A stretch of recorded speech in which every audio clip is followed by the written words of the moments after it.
వరుసగా మూడోసారి బెంగళూరు టీం విజయాన్ని అందుకుంది. ఇక ఈ మూడో మ్యాచ్ కూడా చివరి ఓవర్లోనే తమ ఒక విజయాన్ని దక్కించుకుంది. అయితే నిజానికి జరిగిన విషయం ఏంటి అంటే, మ్యాచ్లో టాస్ గెలిచిన పంజాబ్ కెప్టెన్ అశ్విన్ బెంగళూరు టీంని బ్యాటింగ్కు ఆహ్వానించాడు. తొలి ఓవర్లోనే ఒక 4 బాది మంచి టచ్లో ఉన్నట్టు కనిపించిన విరాట్ కోహ్లీ మూడో ఓవర్ వేసిన షమీ బౌలింగ్లో అవుట్ అయ్యాడు. అయితే ఆ తర్వాత ఓపెనర్ పార్థివ్ పటేల్ వరుస బౌండరీలతో స్కోర్ బోర్డుని పరిగెట్టించాడు.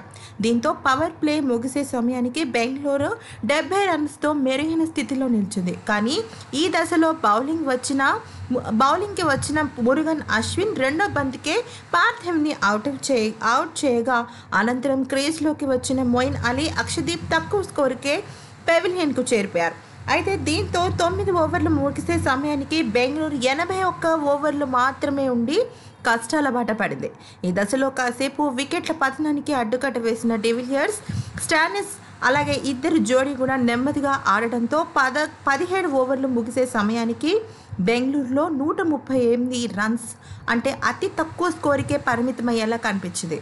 కానీ ఇన్నింగ్స్ 18వ ఓవర్ వేసిన విజయన్ బౌలింగ్లో ఒక 6-4 బాది 16 పరుగులు రాబట్టిన ఏబీ డివిలియర్స్, 19వ ఓవర్ వేసిన మొహమ్మద్ షమీ బౌలింగ్లో 3 సిక్సర్లు బాది ఏకంగా 21 పరుగులు పిండుకున్నాడు.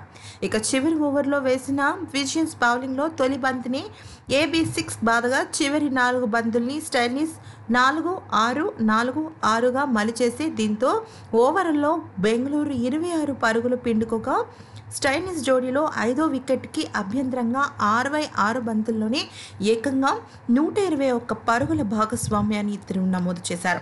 అయితే నిజానికి గనక డివిలియర్స్ అలాగే స్టానిస్ ఇద్దరు కనుక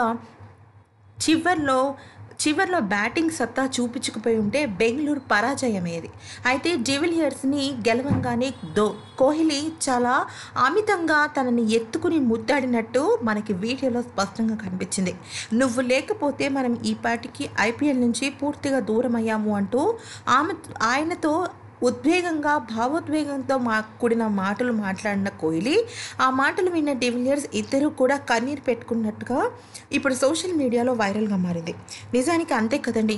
మరి డివిలియర్స్ కనుక చివర బ్యాట్ సత్తా చూపించకపోయి ఉంటే ఆ పరిస్థితి చాలా దిగజారుడుగా అయ్యేది.